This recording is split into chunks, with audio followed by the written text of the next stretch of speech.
یہ ایک فریضہ ہے، یہ ایک فریضہ ہے، یہ مستحب نہیں ہے، یہ نفل نہیں ہے، صرف اس پہ ثواب نہیں ملنا، یہ اولاد کی، گھر والوں کی، گھر کے سربراہ پر ذمہ داری ہے۔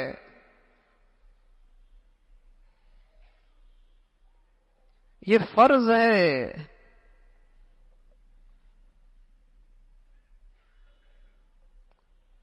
بہت غفلت ہو رہی ہے اس میں۔ مجھے اپنے بچے کی تعلیم کے لیے بڑی بے چینی ہے، اس کے کھانے پینے کا معیار اچھا ہو جائے، اس کے لیے بڑی محنت ہے، اس کی دنیاوی تعلیم کے لیے میرے بڑے وسائل، بڑی صلاحیتیں صرف ہو رہی ہیں۔ ارے میری اولاد، اس نے جانا بھی تو ہے، اس کی زندگی میں نماز کا حصہ کتنا ہے، اس میری بچیوں میں شرم و حیا کتنی ہے، اس کی زبان پر قرآن کتنا جاری ہے۔ چھوٹی سی زندگی کے لیے اتنی محنت ہے، اور میرے بچے نے کل کھربوں سال کی زندگی گزارنی ہے، اس کی مجھے کتنی فکر ہے۔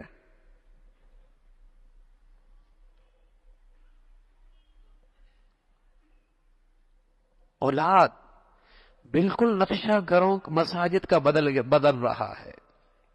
اسکولوں میں دیکھیے، دروازوں پہ دیکھیے، سڑکوں پہ دیکھیے، سویرے سویرے سبحان اللہ ہزاروں بچے اسکولوں کے دروازوں پہ۔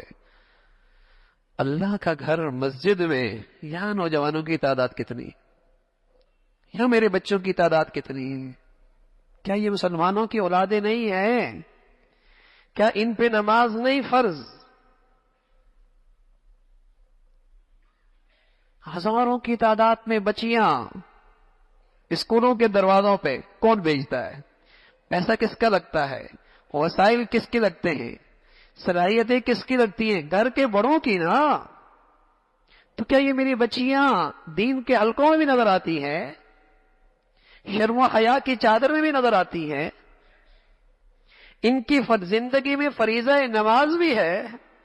اللہ کے نبی تو یوں کہہ رہے، لا سہم فی الاسلام من لا صلاۃ لہ، اس شخص کا اسلام میں کوئی حصہ نہیں جس کی زندگی میں نماز نہیں، اس کا زندگی میں اسلام کا کوئی حصہ نہیں۔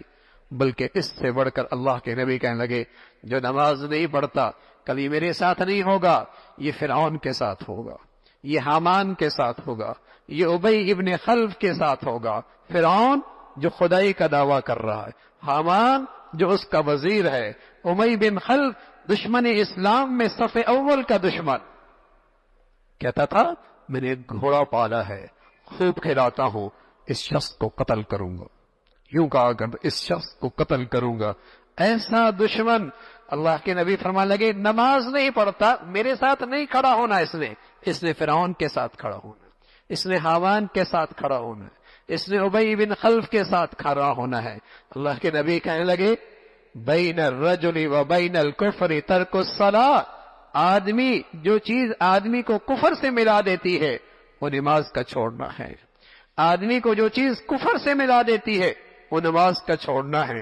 بڑی ہمت ہے ان ماں باپ کی، ان بڑوں کی، اسکول تک پہنچا دیا، اس تعلیمی ادارے تک پہنچا دیا، مسجد تک نہ لایا، مسجد تک نہ لایا۔ وہاں پیسہ بھی لگ رہا ہے، صلاحیتیں بھی لگ رہی ہیں، فکری بھی لگ رہی ہیں، وسائل بھی لگ رہے ہیں، بیٹیوں کو وہاں تک پہنچا دیا۔ یہ اللہ کے گھر میں کوئی فریضہ نہیں ہے؟ اور کون کہہ رہا ہے یہ؟ بادشاہوں کا بادشاہ، جس کی نعمتوں میں اور آپ ڈوبے ہوئے ہیں، جس کی نعمتیں مجھے اور آپ پر برس رہی ہیں، وہ اللہ یہ کہہ رہے کو انفسکم و اہلیکم، نہ اپنی اولاد کو دیکھو کہاں جا رہی ہے، اپنے گھر والوں کو دیکھو کیا زندگی کا نقشہ ہے۔ یہ ارشاد کسی عام آدمی کا تو نہیں ہے، یہ حکم کسی معمولی انسان کا تو نہیں ہے۔ قو انفسکم و اہلیکم نارا،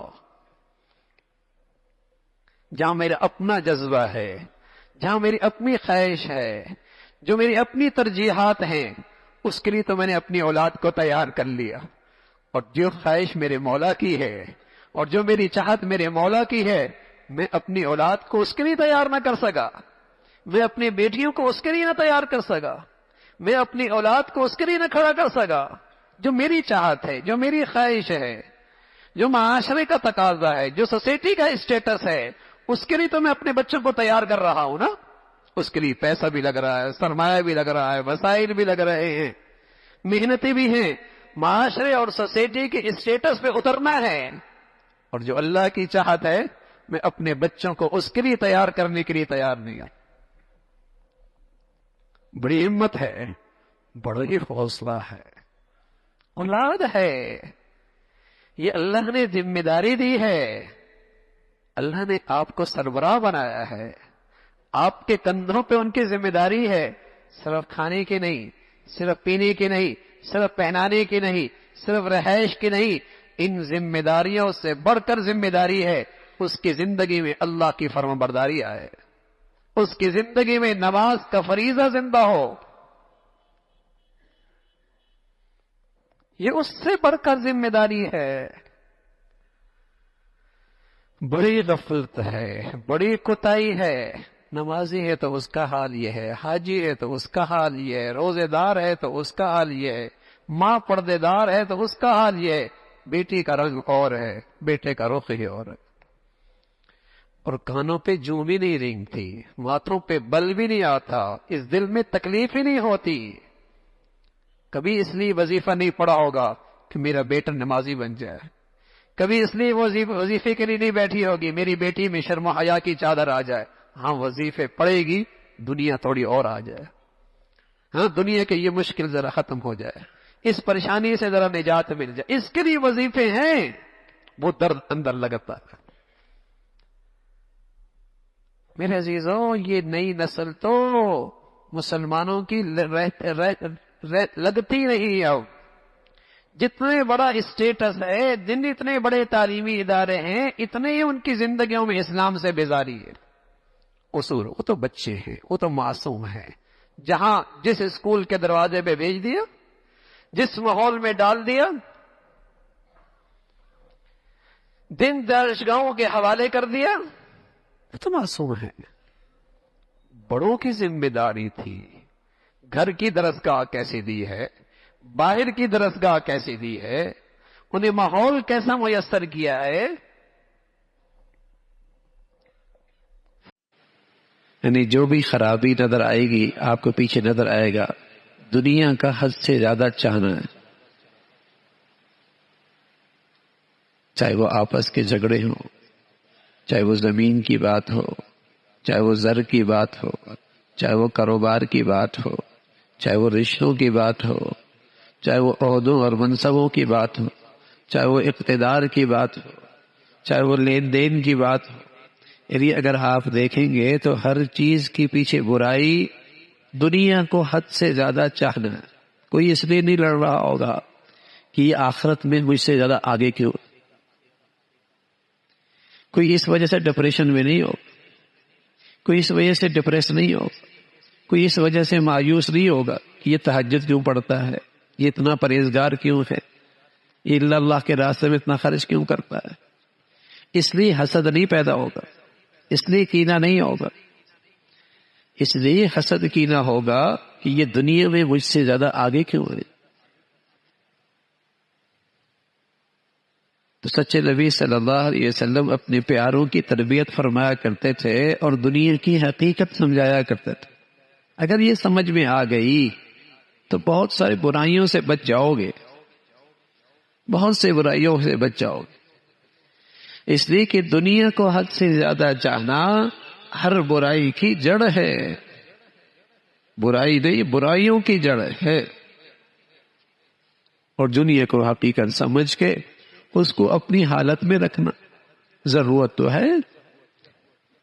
امام غزالی رحمۃ اللہ علیہ ایک مثال دیا کرتے تھے، کشتی پہ آپ نے ایک کونے سے دوسرے کونے پہ جانا ہے تو اس کشتی کے لیے پانی کی ضرورت تو ہے.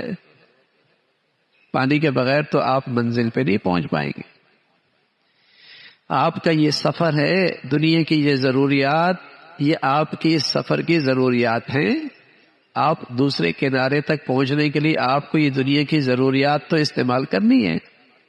لیکن فرمانے لگے اس کشتی کا یہ پانی اپنی جگہ سے آگے بڑھ جائے اور کشتی کے اندر آ جائے، کون منزل پہ پہنچے گا؟ وہی جو ان کے لیے نفع کی چیز تھی، نفع کا سامان تھا، وہ پانی ہلاکت کا باعث بن گیا نا۔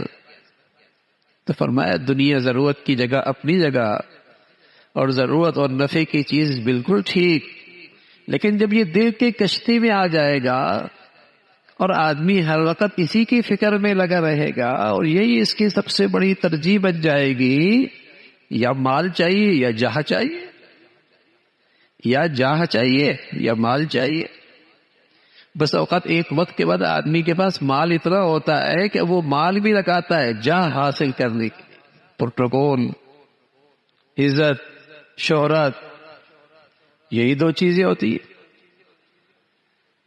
تو یہ دل کی کشتی میں جب حد سے زیادہ یہ محبت آ جائے گی، خرابی شروع ہو جائے گی، بربادی، ہلاکت۔ وہی دنیا نعمت بھی ہے، اللہ کا فضل بھی ہے، اللہ کا انعام بھی ہے، لیکن کب تک؟ جب تک وہ دل کی کشتی میں نہ آئے، ضرورت کے طور پہ، نفع کے طور پہ، منزل پہ جانے کے لیے استعمال کر رہا ہے، ضرورت کے درجے میں استعمال کر رہا ہے۔ پیارے رسول صلی اللہ علیہ وسلم نے فرمایا، جو کوئی یہ چاہے کہ اس کے رزق میں فراخی اور کشادگی ہو۔ آج لوگ سب سے زیادہ وظیفے چاہتے ہیں، اور وظیفے بھی کس کے؟ رزق بڑھ جائے، بندش ختم ہو جائے۔ سب سے زیادہ جو کتب بکتی ہے وہ وظائف کی بکتی ہے، وظائف کہ رزق کشادہ ہو جائے، رزق کی تنگی ختم ہو جائے، رزق میں فراخی ہو جائے۔ تو اللہ کے نبی نے اور اللہ کا نبی کا علم اللہ کا دیا ہوا ہے، جس میں ذرہ برابر بھی تجربے کا دخل کوئی نہیں، وہاں یقین ہی یقین ہے، وہاں شک کوئی نہیں ہے، اس کا تعلق تجربے سے نہیں ہے، اس کا تعلق اللہ کے علم اور اللہ کی قدرت سے ہے، کہ جو کہا ہے اس کا ہونا یقینی ہے۔ تو اللہ کے نبی ایک وظیفہ دے رہے بھائی، رزق کی فراخی کا اور رزق کی کشادگی کا، رزق کی فراخی کا اور رزق کی کشادگی کا۔ میں عرض کر رہا ہوں یہ کسی پیر فقیر کا دیا ہوا نہیں ہے، یہ اللہ کے رسول کا بتایا ہوا ہے، اور اللہ کا رسول وہ بتاتے ہیں جو انہیں اللہ کہتے ہیں، اور اللہ کے کہہ کے پیچھے اللہ کی قدرت اور طاقت بھی ہوتی ہے کہ جب وہ کرنا چاہیں تو ساری دنیا کے عامل مل جائیں تب بھی بندش نہیں کر سکتے، نہ کرنا چاہے تو ساری دنیا کے بندش ختم کرنا چاہیں تب بھی نہیں کوئی کھلوا سکتا، اللہ کی قدرت۔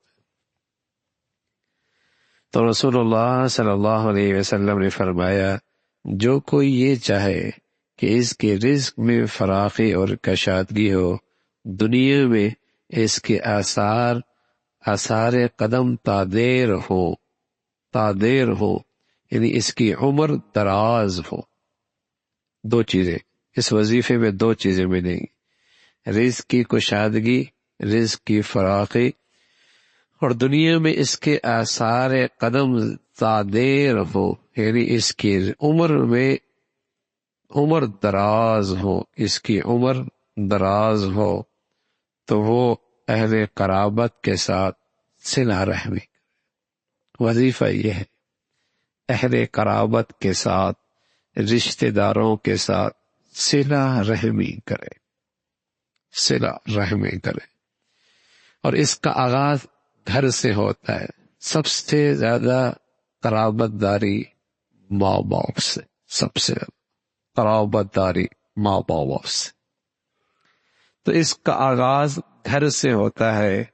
جو یہ چاہتا ہے کہ اس کا رزق کشادہ ہو جائے، اس کا رزق فراخ ہو جائے اور اس کی عمر دراز ہو جائے، تو رسول اللہ صلی اللہ علیہ وسلم نے وظیفہ کیا بتایا کہ وہ اہل قرابت کے ساتھ صلہ رحمی کرے۔ یہ صلہ رحمی کی دنیاوی برکات ہے، اس کی برکتیں اس دنیا میں ملتی ہیں۔ گھر کی زندگی، خاندان کی زندگی، محلوں کی زندگی جو دار الامان، دار السلام، دار المحبہ، محبت کی جگہ ہوا کرتی تھی، ہر طرف نفرتیں ہیں، عداوتیں ہیں، الزامات ہیں، تہمتیں ہیں، تنازعات ہیں، کشیدگی ہے۔ تو کہاں جنت کے وہ نقشے آج جہنم بنے ہوئے ہیں۔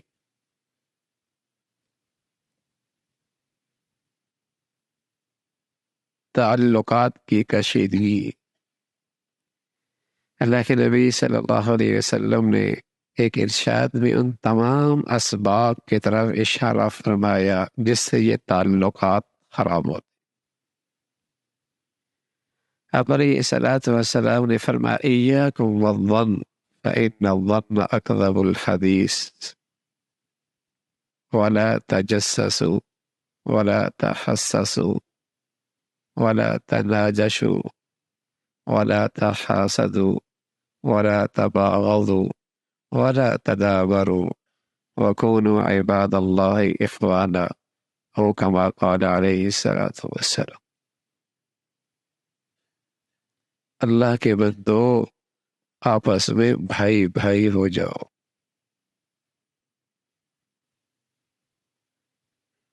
بدگمانی نہ کرو، اس لیے کہ بدگمانی بدترین جھوٹ ہے۔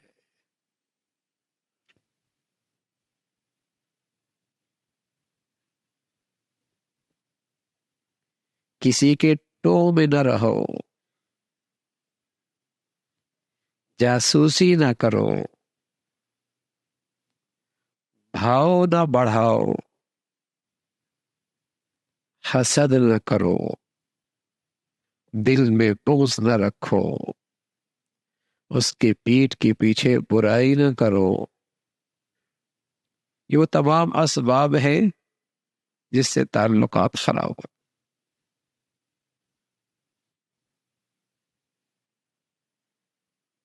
اللہ کے نبی صلی اللہ علیہ وسلم نے فرمایا کہ مسلمان اپنے مسلمان بھائی سے اگر فطرتی کسی ناگواری کی وجہ سے بات چیت چھوڑتا بھی ہے تو اس کی حد کتنی ہے؟ 3 دن، اس سے آگے نہیں، اس سے آگے نہیں۔ اگر اس سے آگے بھی قطع تعلق ہے تو ضرور اس کے دل میں بیماری ہے، بغض، کینہ۔ کوئی چیز کسی کی ناگوار گزری تو ناگواری طبیعت کی 3 دن تک رہتی ہے، 3 دن تک کی اجازت دی، اس سے آگے نہیں۔ بلکہ آپ علیہ الصلوۃ والسلام نے فرمایا اگر اپنے بھائی سے 1 سال تک نہ بولا اور بول چال بند رکھی تو ایسا ہے جیسے اس کا خون کر دیا۔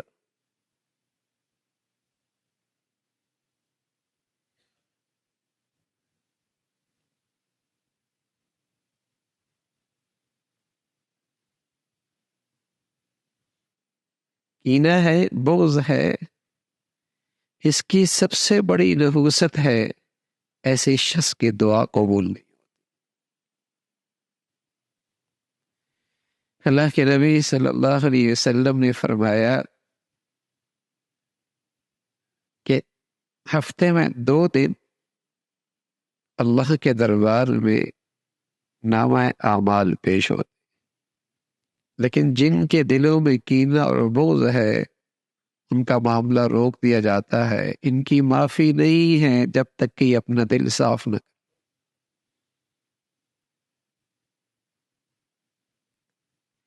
15 شعبان اللہ کے نبی صلی اللہ علیہ وسلم نے بشارت دی ہے کہ ان گنت لوگوں کی بخشش ہوتی، ان گنت۔ فرمایا جس کے دل میں کینہ اور بغض ہے یہ اس رات بھی اللہ کی بخشش سے محروم ہو جاتا۔ یہ دور ہے ایمان نصیب ہو جائے تو یہ ایمان اپنے ساتھ راحت بھی لاتا ہے، سکون بھی لاتا ہے۔ ایمان اللہ کی طرف سے ملی ہوئی بہت بڑی دولت ہے. جہاں آتا ہے ساتھ راحت بھی لاتا ہے، سکون بھی لاتا ہے.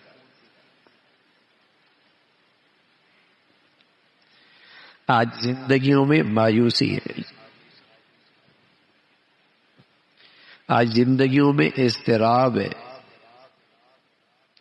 آج زندگی میں بے چینی اور بے سکونی ہے. ہر شخص مایوس ہے. دل میں شکوے ہیں یا زبان پر شکوے ہیں؟ دل میں مایوسی ہے یا اس کا اظہار زبان سے بھی ہے؟ کہ بڑے مسائل ہیں، بڑی رکاوٹیں ہیں. صحت کا بڑا مسئلہ ہے، بچیوں کی شادی نہیں ہو رہی، اولاد نہیں ہے، گھروں میں خوشی نہیں ہے، معاشی حالات اچھے نہیں ہیں، رکاوٹیں بہت ہیں، پریشانیاں بہت آ گئی. یہ سارے احوال ہر ایک کو مایوس کیے بیٹھے.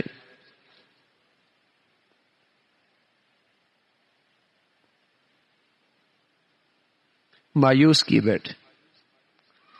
اور جب آدمی مایوس ہونے لگتا ہے تو اس کی صلاحیتیں بھی ضائع ہو جاتی.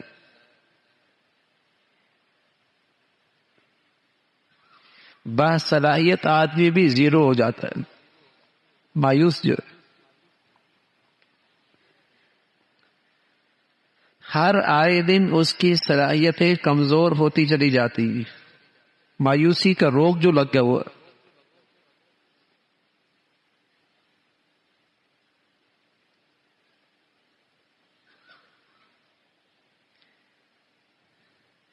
ایمان مایوسی سے نکالتا ہے.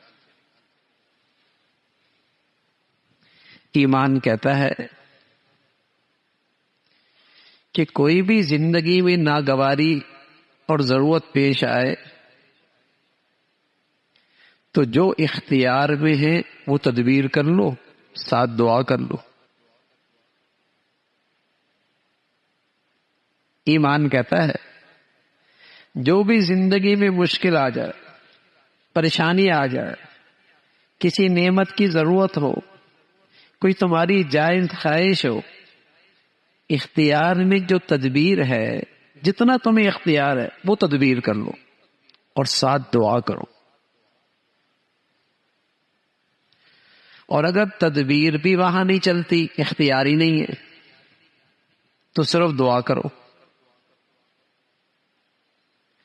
اور اگر دعا کے بعد بھی نتیجہ سامنے نہیں آتا تو پھر ایمان کہتا ہے ایک اور عبادت کرو، پھر صبر کرو کہ تمہارے لیے اللہ نے اسی میں خیر رکھی ہو. اب بتائیے ایمان والا پھر بھی پریشان رہ سکتا ہے؟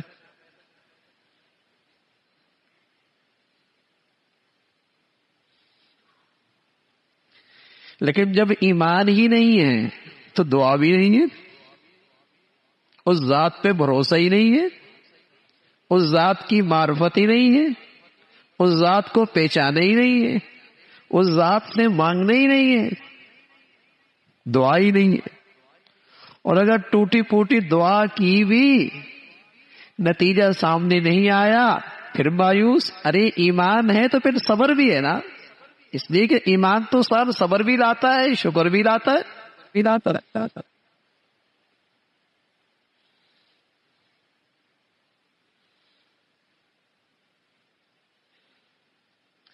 تو ایمان تو راحت لاتا ہے، سکون لاتا ہے، مایوسی نہیں لاتا. لیکن ہر آدمی مایوس.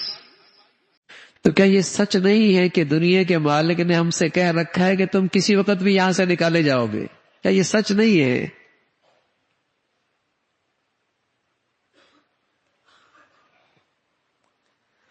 دنیا میں کرایہ دار مالک کہہ دے کہ تم نے یہاں سے جانا ہے تو آدمی کتنا فکر مند ہو جاتا ہے. بھائی جہاں دوبارہ جانا ہے وہاں کا کچھ انتظام تو دیکھ لو. کیا دنیا کے مالک نے نہیں کہہ رکھا کہ تم نے یہاں سے جانا ہے، اور یہ بھی بتا دیا جب میں چاہوں گا تمہیں جانا ہوگا، پھر مہلت کوئی نہیں. یہ بھی کہہ رکھا ہے جب میں چاہوں گا تمہیں جانا ہوگا، مہلت بھی کوئی نہیں، اور واپسی بھی کوئی نہیں. یہ بھی کہہ رکھا ہے.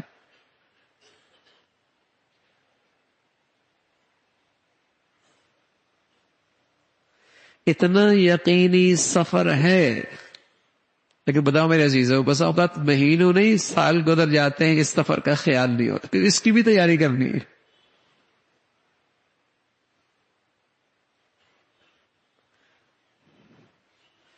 چھوٹے موٹے سفر ہیں، کیسے تیاری ہے، اور اتنا طویل سفر ہے اور کسی وقت بھی شروع ہو سکتا ہے. لیکن جتنے اس سے بے خبر ہیں شاید ہی کسی اور سچ سے اتنے بے خبر ہوں.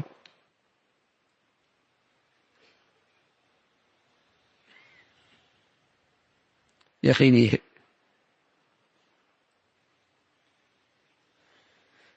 تو میرے عزیزوں، اپنا اس سفر کا استحضار ہو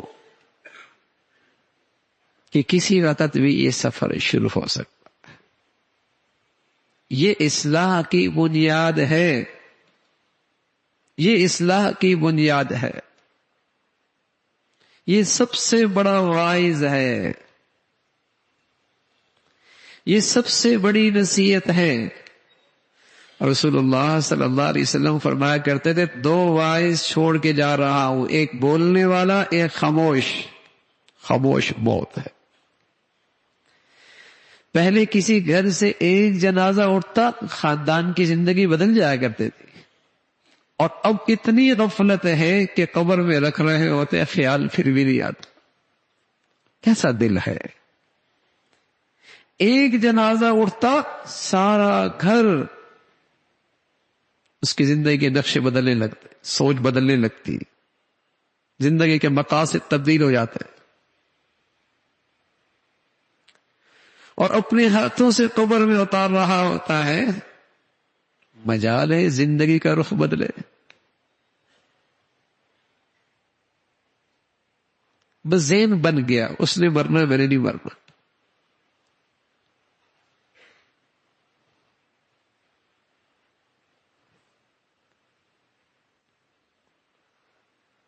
تو میرے عزیزوں، اس سفر کا یہ بھول جانا، یہ سب سے بڑی غلطی ہے، سب سے بڑی خطا ہے. کہ پیارے رسول صلی اللہ علیہ وسلم نے فرمایا، تمہارے بچے جب 7 سال کے ہو جائے تو ان کی نماز کی تاکید کرو. کتنی سال کی عمر؟ 7 سال. بچی ہو بچہ ہو، 7 سال کی عمر. اور ماشاءاللہ ہمارے بڑوں کو اور ماں باپ کو فکر ہوتی ہے نا، بچہ اسکول چلا جائے. 7 سال میں نہیں، وہ ماشاءاللہ سویرے سویرے 3 سال کا ہو تو اسکول کے دروازے پہ موجود ہوتا ہے، 4 سال کا ہو تو اسکول کے دروازے پہ موجود ہوتا ہے. اور وہ بچہ تو خود نہیں جا سکتا. یہ اہتمام کون کرتا ہے؟ ابا کرتے ہیں، اماں کرتے ہیں، گھر کے بڑے کرتے ہیں. 3-4 سال میں اسکول کے دروازے، اور ایک نہیں لاکھوں موجود ہوتے ہیں اسکول کے دروازے پہ. اور اگر مسلمانوں کو اپنی نبی کی بات پر اعتماد ہو جائے اور ان کے دلوں میں، مسلمانوں کے دلوں میں اپنے نبی کی بات کی کوئی اہمیت ہو جائے، تو بتائیے 7 سال کے کتنے بچے مسجد میں ہوں؟ 7 سال کے کتنے بچے مسجد میں ہوں؟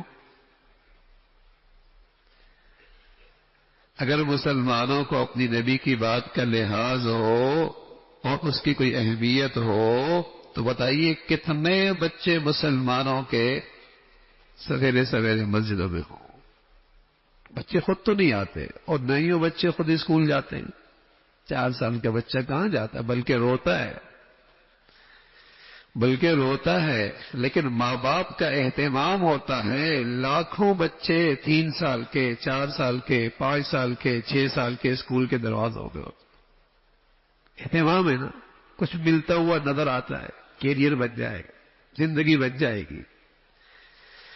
اور اگر مسلمانوں کو یہ احساس ہو جائے کہ اللہ کے پیغمبر نے بتایا کہ ان کی زندگی، ان کی کیریئر، ان کا کریکٹر، ان کی سیرت بننے کی بنیاد نماز ہے، نماز نہیں تو کبھی یہ با کردار با اخلاق ہو ہی نہیں سکتا. اس کی سیرت سازی کی بنیاد نماز سے ہے. تبھی تو کہا 7 سال کی عمر میں نماز فرض نہیں ہے، کردار بنانا ہے، اخلاق بنانے، فرد بنانا ہے، سیرت بنانی ہے. 7 سال کی عمر میں نماز پڑھ لو. تو پیارے رسول صلی اللہ علیہ وسلم نے فرمایا جب تمہارے بچے 7 سال کے ہو جائیں تو انہیں نماز کی تاکید کرو، اور جب 10 سال کے ہو جائیں تو نماز میں کوتاہی کرنے پر ان کو سزا دو اور ان کو بستر سے ان کے بستر الگ کر دو. یعنی ایک ہی چادر میں 2 بچے 10 سال کے اکٹھے نہ سوئیں، اکٹھے نہ سوئیں. ایک ہی کمبل میں دونوں اکٹھے نہ سوئیں، ان کے بستر الگ. دیکھو کیا سبحان اللہ تربیت،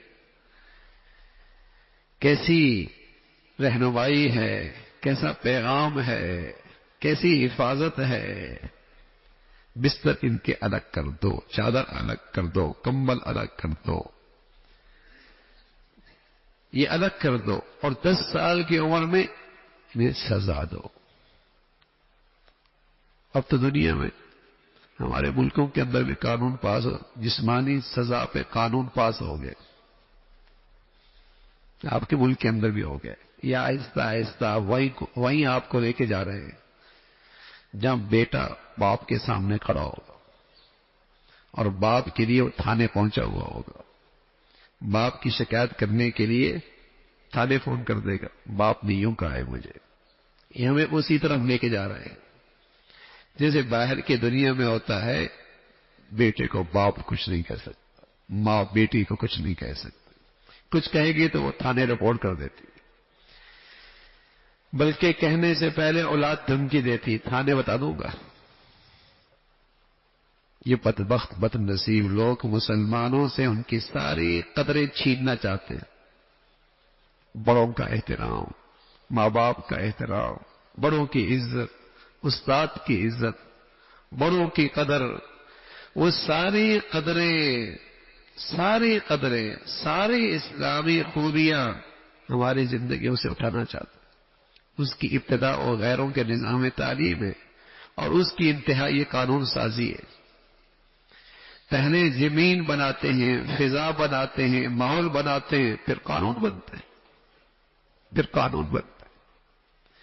تو رسول کریم صلی اللہ علیہ وسلم کیا کہہ رہے ہیں؟ 10 سال کی عمر میں نماز پڑھنے پر سزا دو.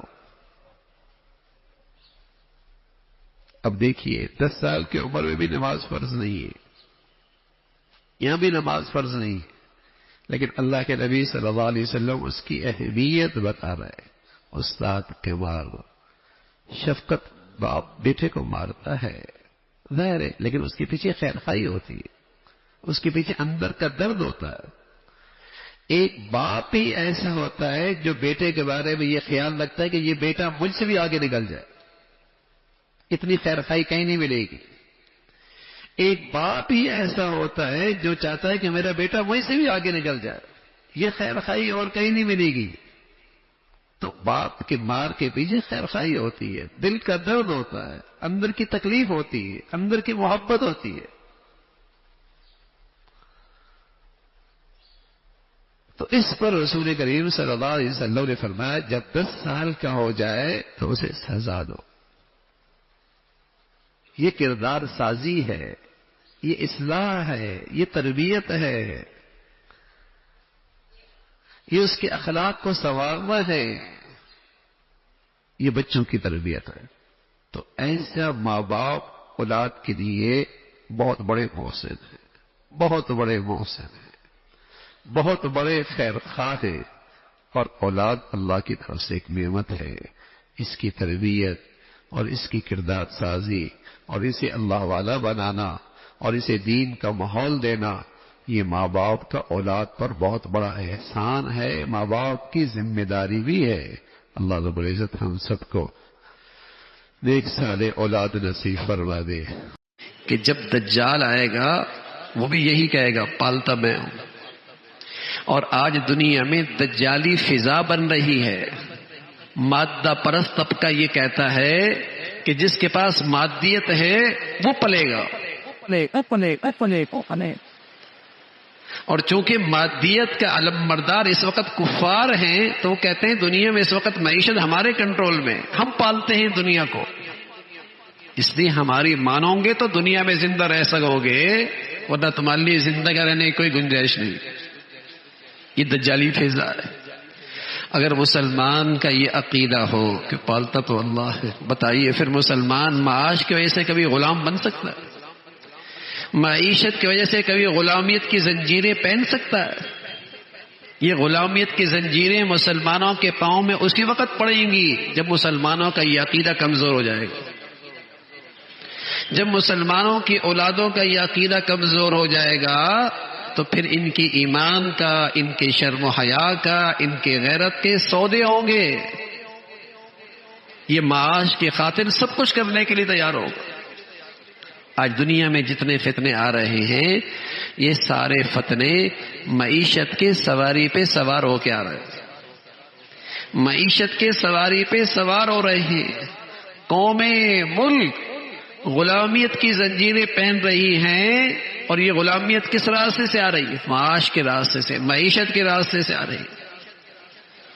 اگر یہ مسلمانوں کا عقیدہ ہوتا اور یہ زندہ ہوتا کہ پالتا اللہ، اور دیکھتے بھی ہیں زمین کے اندر دانہ ہے، اس دانے کو کون پھاڑتا ہے اور کون کومپل نکالتا ہے؟ گرم سرد میں ہواؤں میں کون اس کی حفاظت کرتا ہے؟ پھر اس کے اندر ذائقہ اور رنگت کون ڈالتا ہے؟ پھر اسے پروان کون چڑھا؟ اگر نہ چاہے، آپ دیکھتے ہیں فصلیں پکی ہوتی ہیں، زالہ باری ہو رہی ہوتی. آج ہو رہا ہے پورے ملک میں، جہاں بارشوں کی ضرورت نہیں ہے وہاں خوب بارشیں ہو رہی ہیں، وہاں خوب بارشیں ہو رہی ہیں.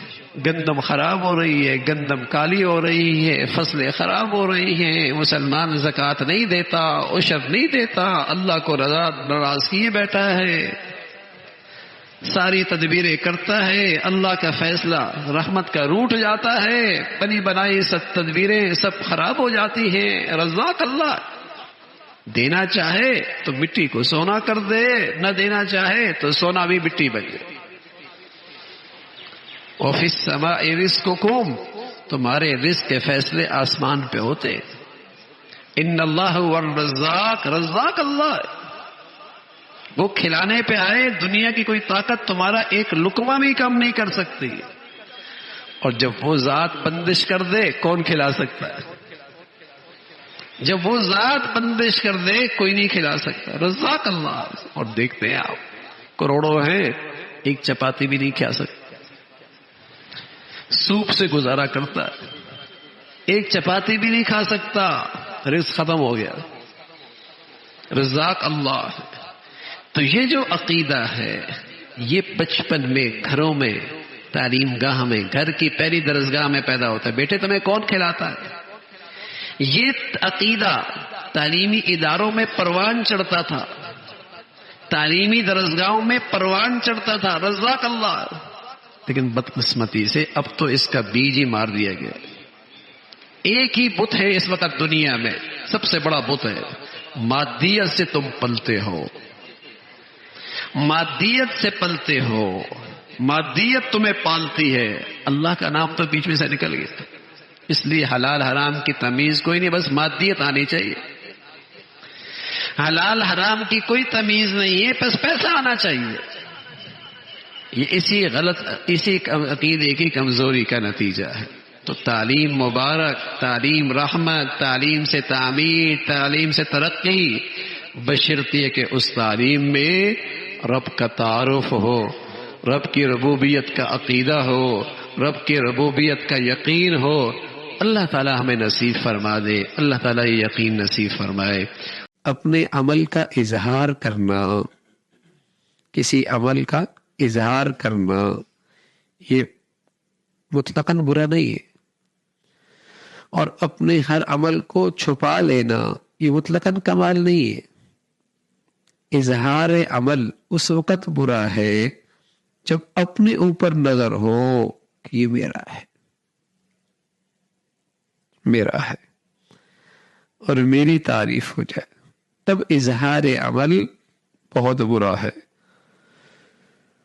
اور کمال اپنا ہے جبکہ اپنے اوپر نظر نہ ہو بلکہ صرف خالق حقیقی پہ نظر ہو، تو پھر اس اظہار عمل بھی برا نہیں، بلکہ اس سے دوسروں کو رغبت ہوتی ہے، شوق ہوتا ہے، دوسروں کو ترغیب ملتی ہے۔ فرمایا ذکر کر کے جو نفس خوش ہو تو اگر اس کو اپنی فضیلت سمجھو تو کبر ہے، ذکر کر کے جو نفس خوش ہو تو اگر اس کو اپنی فضیلت سمجھو تو کبر ہے، اگر عطائے حق سمجھو اور اپنے کو اس کا مستحق نہ سمجھو تو شکر ہے۔ کسی عمل کا ذکر کر کے اگر اس کو اپنی فضیلت سمجھو، یہ تو دل کی بات، دل مفتی ہے، دل آپ کی گواہی دے گا کہ اس میں اپنی فضیلت سمجھ رہی ہے، اگر اپنی فضیلت سمجھ رہی ہے تو یہ کبر ہے، یہ کبر ہے، اور اگر اسے سمجھو کہ یہ اللہ کا فضل ہے اور میں تو اس کا مستحق نہ تھا، اللہ نے کرم کر دیا، تو یہ شکر ہے، یہ عمل مقبول ہے، یہ عمل مقبول ہے۔ اپنے اعمال کو اسی وقت تک کچھ سمجھتے ہیں جب تک اپنے اوپر نظر ہو، اور جب تک تعالیٰ کی عظمت پر نظر ہوگی تو ہر شخص اقرار کرے گا میں نے تو خدا تعالیٰ کا حق بھی ادا نہیں کیا۔ جب اللہ پہ نظر ہوگی تو پھر اپنا عمل کچھ بھی نہیں لگے گا، پھر تو ہر وقت یہ فکر لگی ہوگی کہ میں نے تو اس کا حق ہی ادا نہیں کیا، میں نے تو اس کا حق ہی ادا نہیں کیا، اور جب اپنے اوپر نظر ہوگی تو پھر بہت بڑا سمجھے گا، پھر بہت بڑا سمجھے گا۔ ایسا نہیں ہو سکتا کہ مسلمان صحت مند ہو اور اس کی زندگی میں ارکان اسلام کی اہمیت نہ ہو۔ پھر ارکان اسلام میں سب سے بڑا فریضہ نماز ہے۔ آپ علیہ الصلوۃ والسلام فرمایا کرتے دین کا ستون ہے یہ، جس نے اسے قائم کیا اس نے دین کو قائم کیا، اور جس نے اسے ضائع کیا اس نے دین کی عمارت کو گرا دیا۔ حضرت عمر رضی اللہ تعالیٰ عنہ اپنے ارکان سلطنت کو خط لکھتے، اور خط کا عنوان یہ ہے کہ دیکھو میرے ہاں سب سے زیادہ اہمیت جس چیز کی ہے وہ نماز کی ہے، اگر تمہارے ہاں اس کا اہتمام نہیں تو مجھے کوئی امید نہیں کہ تم رعایا کے حقوق کا خیال رکھو، اگر تم اسے ضائع کرو گے تو مجھے تم سے کوئی امید نہیں کہ تم رعایا کے معاملات کو صحیح طور پہ اختیار، معاملہ انصاف کا کرو گے۔ میرے ہاں سب سے اہم چیز نماز کہتے ہوئے مسلمانوں کے امیر تھے، امیر المومنین تھے، امیر المومنین تھے، اور آج امت کو کیسے لوگ نصیب ہیں جنہیں ایک سورت بھی نہیں پڑھنا آتی، قرآن کے ایک لفظ، ایک چھوٹی سی معمولی سی سورت صحیح لفظ بھی نہیں پڑھ سکتے۔ جیسے ہمارے اعمال ویسے لوگ ہم کی زندگی پہ مسلط ہیں۔ ہم چاہتے ہیں عمر جیسا آئے تو عمر جیسی رعایا بھی تو ہونی چاہیے۔ عمر کے تحت تو علی تھے، عثمان تھے، تو جیسے عمومی قوم کا حال ہوتا ہے ایسے لوگ پھر ان کے اوپر مسلط ہوتے ہیں۔ حضور علیہ الصلوۃ والسلام، حضرت موسیٰ علیہ الصلوۃ والسلام نے فرمایا کہ آپ زمین والوں سے کب خوش ہوتے ہیں کیسے پتہ چلے گا؟ زمین والوں کی زندگی سے آپ کو خوشی ہوتی ہے اس کی کوئی نشانی؟ فرمایا جب ان کے قومی امور ان کے اچھے لوگوں کے ہاتھوں میں آ جائے اور دولت سخیوں کے ہاتھ میں آ جائے اور موسم کے مطابق بارش ہونے لگ جائے، اور جب آسمان والا رب اہل زمین سے ناراض ہوتا ہے تو ان کی قوم کے بدترین لوگوں کے ہاتھوں میں ان کی قومی ذمہ داریاں آ جاتی ہیں، دولت بخیلوں کے ہاتھ میں آ جاتی ہے، اور بغیر موسم کے بارشیں ہونے لگ جاتی ہیں جس سے نفع کم ہوتا ہے نقصان زیادہ ہوتا ہے۔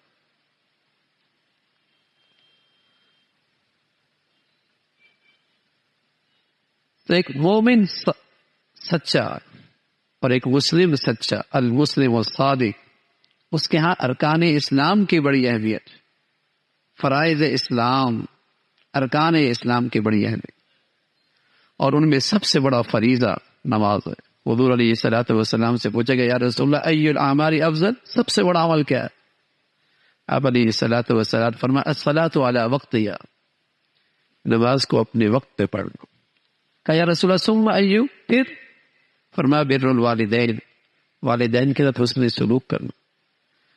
کہا ثم ای یا رسول اللہ، اس کے بعد فرمایا الجہاد فی سبیل اللہ کے راستے میں جہاد۔ تو ارکان اسلام میں سب سے پہلا درجہ نماز کا اہتمام، اور ایک سچا مسلمان اس کا بڑا اہتمام کرتا ہے، جو اس کی طہارت میں، پاکیزگی میں اور زیادہ اضافہ کرتا ہے۔ آپ علیہ الصلوۃ والسلام فرمانا کہ بتاؤ، ایک شخص کے گھر کے سامنے نہر گزر رہی ہو اور اس میں دن میں وہ 5 مرتبہ غسل کرتا ہو، تو بتایا اس کے بدن میں کچھ گندگی رہ سکتی ہے؟ صحابہ نے یا رسول اللہ، اس کے بدن میں کیسے گندگی رہ سکتی ہے؟ 5 مرتبہ غسل کر رہا ہے۔ فرمایا اسی طرح جب مسلمان 5 وقت کا نماز کا اہتمام کرتا ہے تو اس پر بھی ایمان کے لحاظ سے کوئی سیاہی، کوئی گندگی گناہ کی اس کے ایمان پر نہیں آ پاتی۔ صاف ستھرا ایمان، خالص ایمان، سچا مسلمان، کہ جس آدمی میں 2 خوبیاں ہوں گی، اللہ کے ہاں وہ شاکر صابر لکھا جائے، شکر کرنے والا بھی جنتی، صبر کرنے والا بھی جنتی۔ یہ دونوں خوبیاں ایمان کی، دین کی بنیاد ہیں، بلکہ محدثین نے لکھا پورا دین ہے۔ تو فرمایا جس میں یہ 2 خوبیاں ہوں گی اللہ انہیں صابر شاکر لکھ دے گا۔ پہلی خوبی من نظر فی دینہ الی من ہوا فوقہ فاقتدی بہ، ایک وہ شخص جو اپنے دین کے معاملے میں اپنے سے بالا تر کو دیکھے، 5 وقت کی نماز پڑھتا ہے، اسے دیکھے جو تہجد کا بھی اہتمام کرتا ہے، اس کا دین مسجد تک ہے، اسے دیکھو جس کی زندگی پورے دین پر ہے، اسے دیکھو یہ پورے دین پہ ہے، اسے دیکھو جو تقوی کے اعلیٰ درجے پہ ہے۔ فرمایا دین کے معاملے میں اپنے سے بالا تر کو دیکھو، تو اللہ کیا لکھے جاؤ گے؟ صابر شاکر لکھے جاؤ گے۔ پہلی خوبی فرمایا، پہلی خوبی اس میں یہ ہو کہ دین کے معاملے میں اپنے سے بالا تر کو دیکھے، فاقتدی بہ، پھر ان جیسے زندگی اپنانے کی کوشش کرتا رہے کہ میں بھی ایسا بن جاؤں۔ وَنَظَرَ فِي دُنْيَاهُ إِلَى مَنْ هُوَ دُونَهُ فَحَمِدَ اللَّهَ عَلَى مَا فَضَّلَهُ اللَّهُ عَلَيْهِ، اور دنیا کے معاملے میں اپنے سے کمتر کو دیکھے، ایک ٹانگ نہیں ہے تو اسے دیکھے جس کے دونوں ہی نہیں ہے، ایک آنکھ نہیں ہے تو اسے دیکھے جس کے دونوں ہی نہیں ہے، مال نہیں ہے تو اسے دیکھو جو بسترے میں پڑا ہے، صحت نام کی چیز کوئی نہیں، اپنے سے کمتر کو دیکھے، اور جو اللہ نے اس پر فضل فرمایا اس پہ اللہ کا شکر ادا کرے، تو یہ صابر شاکر اللہ کے ہاں لکھا جائے گا۔ دین کے معاملے میں اپنے سے اوپر والے کو دیکھے اور ان کی نقل کرے، دنیا کے معاملے میں اپنے سے کمتر کو دیکھے اور اللہ کا شکر ادا کرے۔ بہت کچھ دے رکھا ہے، اور سچ ہے ہم میں سے ہر ایک ایسا ہے جسے اللہ نے دنیا کے لحاظ سے لاکھوں نہیں کروڑوں سے بہتر رکھا، لیکن اگر نظر ہو اور اس پر دل شکر سے بھرا ہوا ہو، حالانکہ ہم بھی تو انہی کی طرح آئے تھے جو فٹ پاتھوں پہ سوتے ہیں، اور ہماری مائیں بہن بیٹیاں بھی تو ویسی آئی تھی، انہی کی طرح آئی تھی جو گاڑی کا شیشہ کھٹکھٹا کے بھیک مانگ رہی ہوتی، آئی تو ویسی، لیکن اللہ نے آج لاکھوں کروڑوں سے زیادہ نواز رکھا ہے، دل اللہ کے شکر سے بھرا ہوا۔ تو دین کے معاملے میں اپنے سے بالا تر کو، دنیا کے معاملے میں اپنے سے کمتر کو دیکھ کر اللہ کا شکر ادا کرے، فرمایا کتبہ اللہ شاکرا صابرا، ایسا شخص اللہ کے ہاں صابر لکھا جائے گا، شاکر لکھا جائے گا۔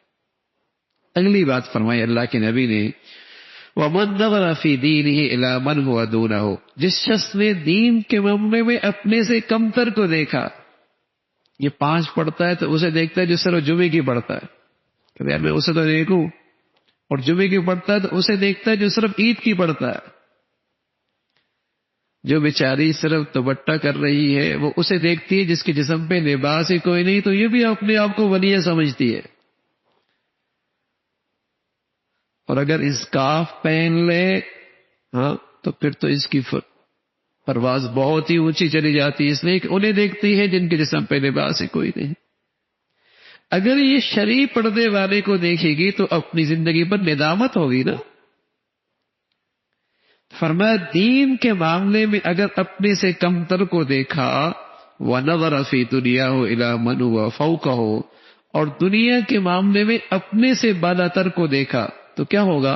فَأَسِفَ عَلَى مَا فَاتَهُ مِنْهُ، ہمیشہ افسردہ رہے گا، ہمیشہ غمگین رہے گا، ہمیشہ ڈپریس رہے گا، ہمیشہ مایوس رہے گا، ارے اس کے پاس وہ ہے، اس کے پاس وہ ہے، اس کا بیٹا ایسا ہے، اس کی نوکری ایسی ہے، اس کا منصب ایسا ہے، اس کا کاروبار ایسا ہے، اس کی صحت ایسی ہے، اس کی زندگی میں یہ اسٹیٹس ہے، ہمیشہ افسردہ رہے گا، غمگین رہے گا۔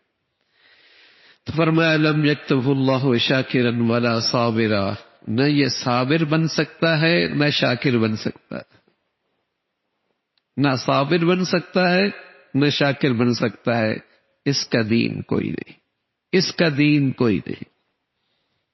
دین تو صبر و شکر کا نام ہے، اور اللہ کے نبی نے اس کا حصول یہ بتایا کہ دین کے معاملے میں اپنے سے بالا تر کو دیکھو، اس کی نقل اختیار کرو، دنیا کے معاملے میں اپنے سے کمتر کو دیکھو، اللہ کا شکر ادا کرو، اللہ کا شکر ادا کرو۔ اللہ یہ خوبیاں ہم سب کو نصیب فرما دے۔ حضور علیہ الصلوۃ والسلام تشریف فرما تھے اور فرمانا کیف بکم اذا فسد فتیانکم وطغى نساؤکم، اس وقت تمہارا کیا حال ہوگا جب تمہارے نوجوان سرکش ہو جائیں گے اور تمہاری عورتیں شرم و حیا کی ساری حدیں پھلانگ جائیں گی۔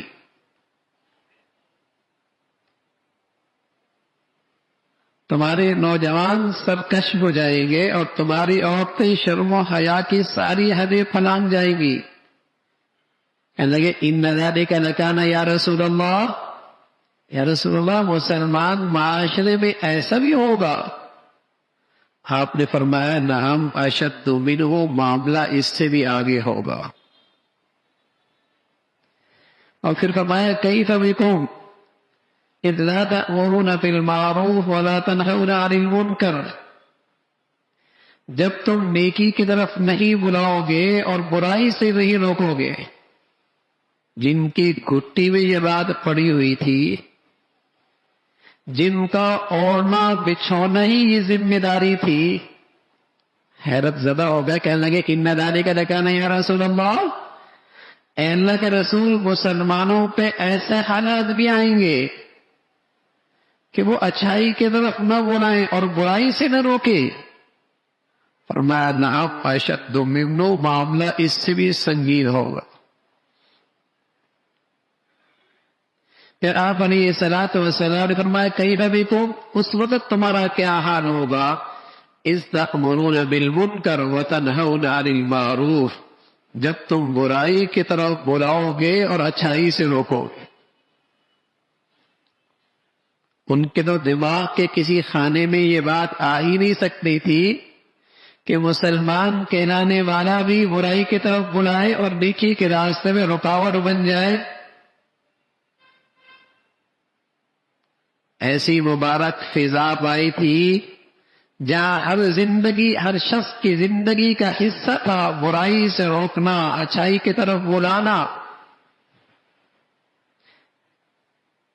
جب انہوں نے یہ سنا کہ مسلمان معاشرے سے بھی ایسے لوگ اٹھیں گے جو برائی کی طرف بلائیں گے اور اچھائی سے روکیں گے، اللہ کے حبیب صلی اللہ علیہ وسلم تو اپنی نبوت کی آنکھ سے دیکھ رہے تھے کہ مسلمان کہلانے والے نام کے بھی مسلمان، پتو شماری بھی مسلمان، رسم و رواج کے لحاظ سے بھی مسلمان، محفلوں میں بھی مسلمانوں کی، اٹھنا بیٹھنا بھی مسلمانوں کا، لیکن کام کافروں والا کہ برائی کی طرف برائی اچھائی سے روکیں۔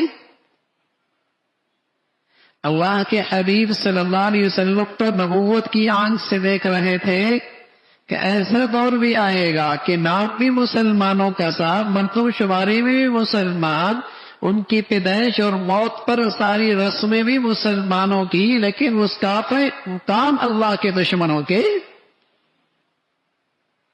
کہ وہ برائیوں کو فروغ دیں گے اور ان کی دولت، ان کے وسائل، ان کی صلاحیتیں، ان کے عہدے، ان کے مناصب، ان کی قوتیں، ان کی طاقتیں اللہ کی دشمنی پر، اللہ کی نافرمانیوں کو پھیلانے میں لگ جائیں گے کہ یا رسول اللہ ان ذالک لکان، یا رسول اللہ ایسا بھی ہوگا؟ تو آپ علیہ الصلوۃ والسلام نے فرمایا نعم اشد منہ، معاملہ اس سے بھی آگے ہوگا۔ نہ صرف یہ ہے کہ مسلمان کے لانے والے برائی کی طرف بلائیں گے، نہ صرف یہ کہ مسلمان نیکیوں کے راستے میں رکاوٹ بن جائیں گے، خیر کے کاموں میں رکاوٹ بن جائیں گے، نیکی اور بلائی کے راستوں میں رکاوٹیں ڈالیں گے، اپنا اختیار، اپنی طاقت، اپنی قوت، اپنے وسائل، اپنے عہدے اور اپنے مناصب، ان کا استعمال مسلمانوں کو نیکیوں سے روکنے کے لیے استعمال ہوگا، بلکہ معاملہ اس سے بھی سنگین ہوگا۔ اور آپ علیہ الصلوۃ والسلام نے فرمایا لگے کیف بکم، اس وقت تمہارا کیا حال ہوگا؟ ان رأیتم المنکر المعروف والمعروف المنکر، اس وقت تمہارا کیا حال ہوگا جب تمہارے نظروں میں برائی اچھائی بن جائے گی،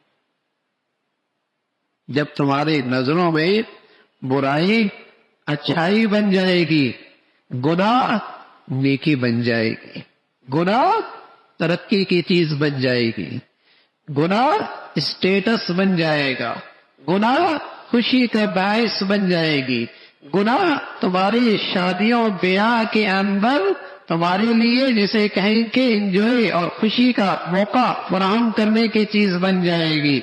جب گناہ ہو تو تم زندگی میں لذت لینے لگ جاؤ گے۔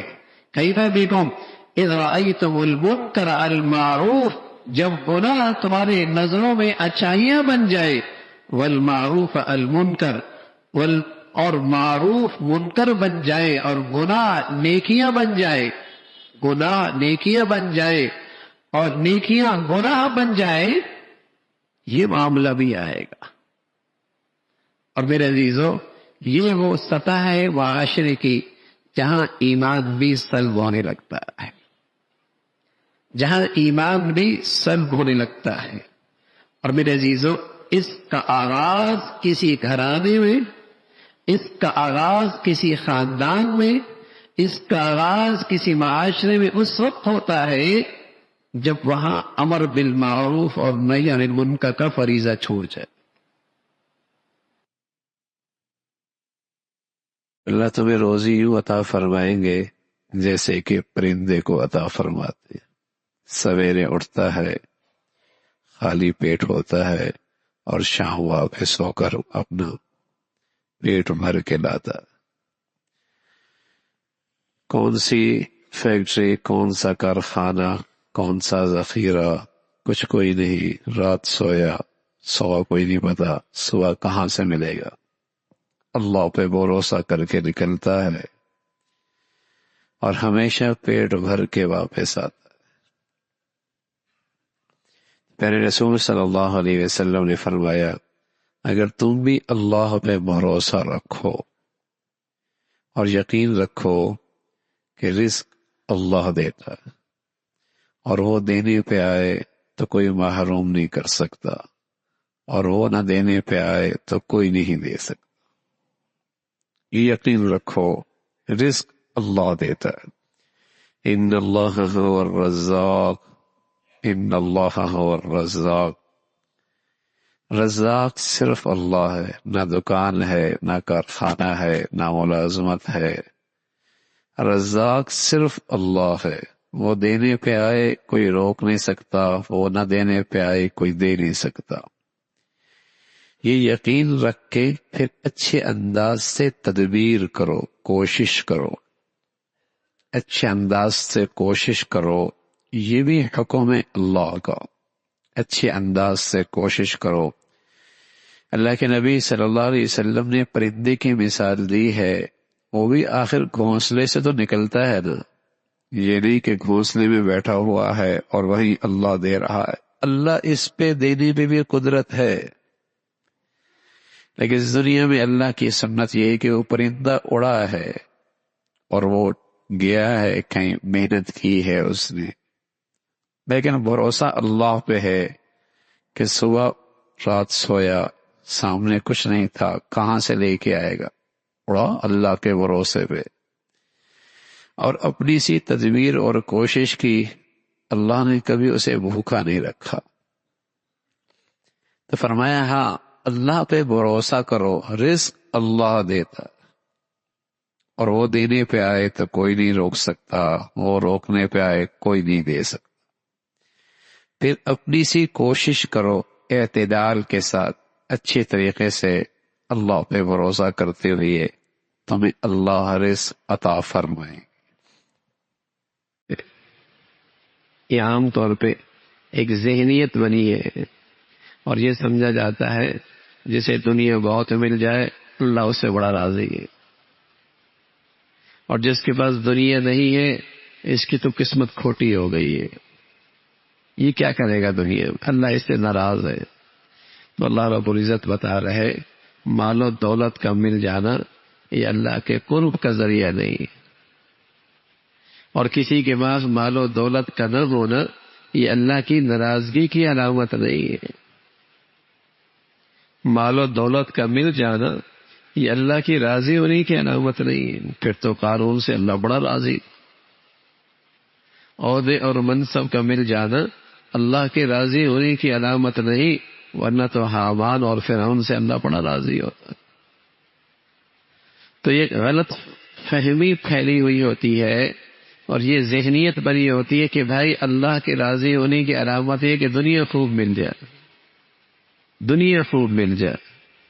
اور کوئی آدمی سائیکل سے کار میں چلا جائے، جھونپڑی سے کوٹھی میں آ جائے، دکان سے فیکٹری میں آ جائے، تو اسی ذہنیت کے لوگ کہتے اس کی قسمت بڑی اچھی ہو گئی، اس کے نصیب بڑے اچھے ہو،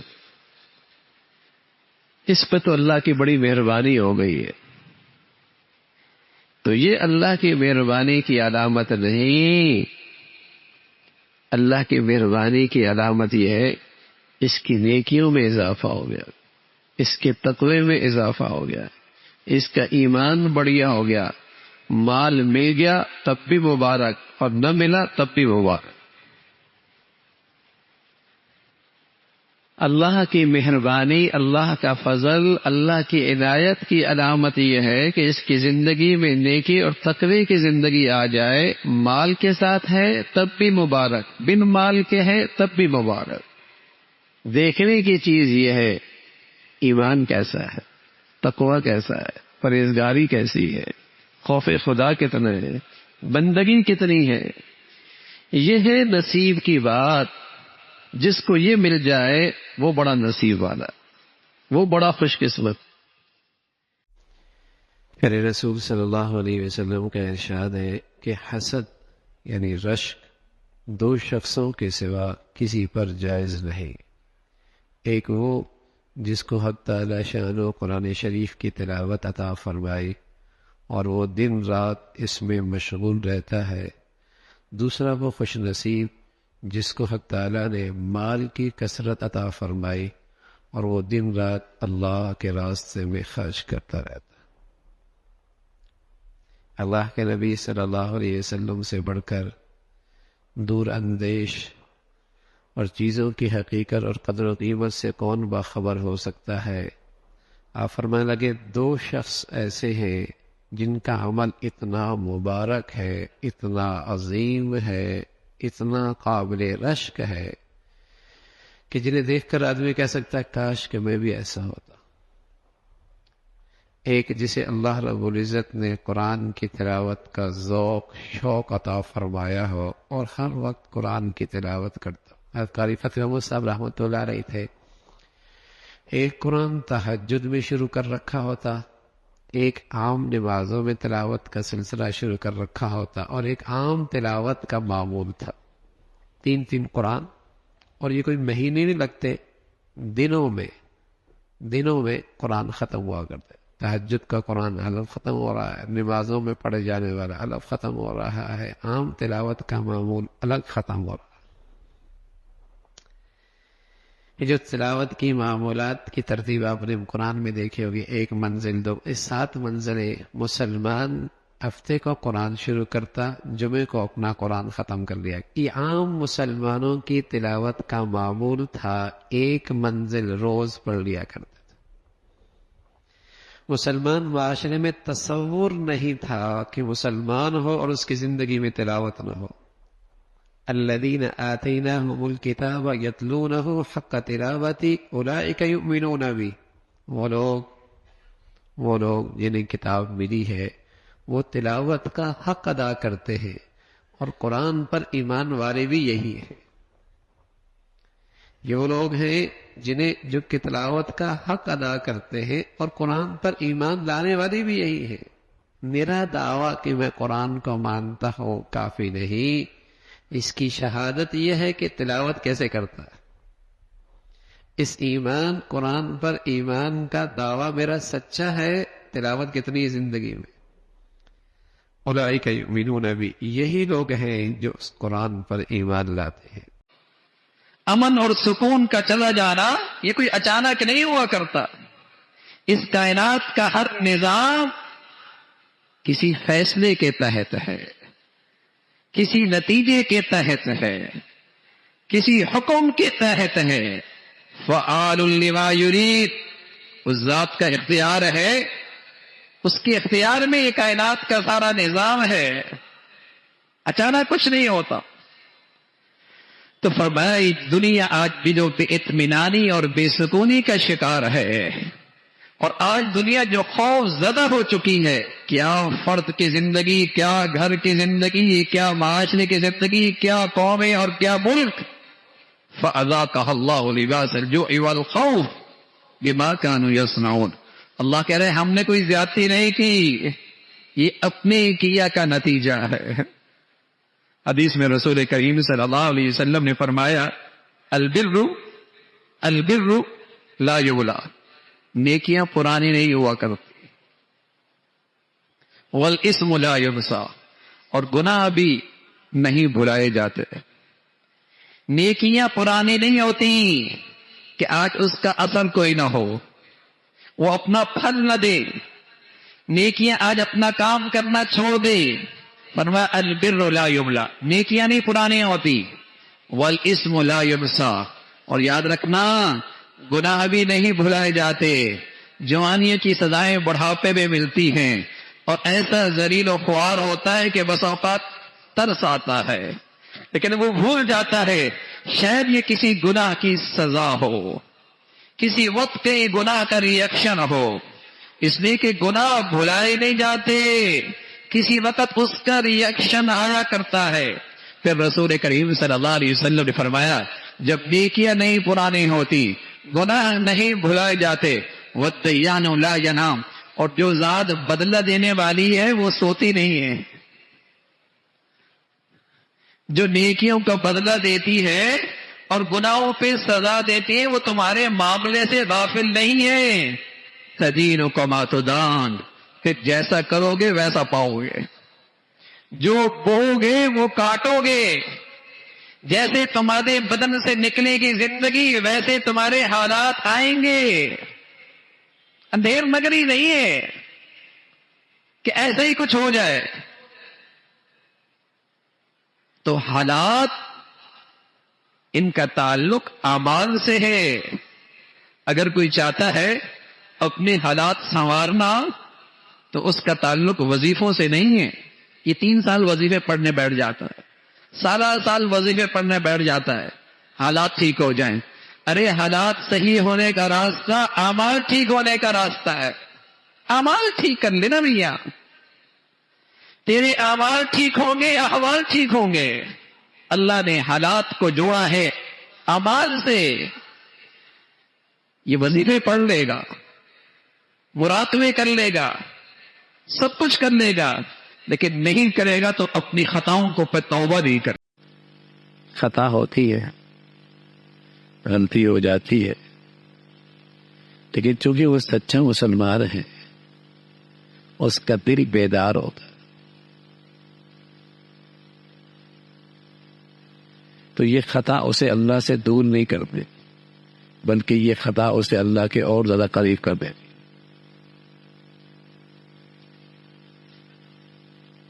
اور وہ استغفار اور ندامت کے ساتھ بار بار اللہ کی طرف رجوع کرتا ہے. سچے مسلمان سے بھی غلطی ہو جاتی ہے، خطا ہو جاتی ہے، لیکن چونکہ سچا مسلمان جو ہے اللہ سے ڈرتا ہے، خوف خدا ہے، بھول ہو گئی، خطا کر بیٹھا، تو اللہ کی طرف خوب رجوع کرتا ہے، پہلے سے زیادہ اللہ کے قریب ہو جاتا ہے. ان الذین اتقوا اذا مسهم طائف من الشیطان تذکروا. فرمایا اس پر کوئی شیطانی اثرات پڑیں فوراً بیدار ہو جاتا ہے. غلطی ہو گئی، خطا ہو گئی، اس کی ندامت بڑھ جاتی ہے، اس کا استغفار بڑھ جاتا ہے، اس کا اللہ کے سامنے عاجزی بڑھ جاتی ہے. یہ پہلے سے زیادہ اس خطا کے بعد اللہ کے قریب ہو جاتا ہے. یہ سچے مسلمان کی نشانی. ولی سے بھی غلطی ہو جاتی ہے، سچے مسلمان سے غلطی ہو سکتی ہے، لیکن غلطی کے بعد اس کی کیفیت کیا ہوتی ہے؟ چین نہیں آتا جب تک کہ اللہ تعالیٰ سے معافی تلافی نہ کرے. ایک آدمی کا مزاج بڑی نظافت کا ہو، نظافت کا مزاج ہو، صاف ستھرا رہنے کا مزاج، اور شاندار کاٹن پہنا ہوا ہو، اور اس کے دامن پہ داغ لگ جائے، کہاں برداشت ہوتا ہے اسے؟ تو ایسی ایمان والے کا دل صاف ستھرا ہوتا ہے، سچے مسلمان کا. اور وہاں کسی خطا کا داغ آ گیا، تذکرو، قرآن مجید میں ہے تذکرو، بیدار ہو گیا.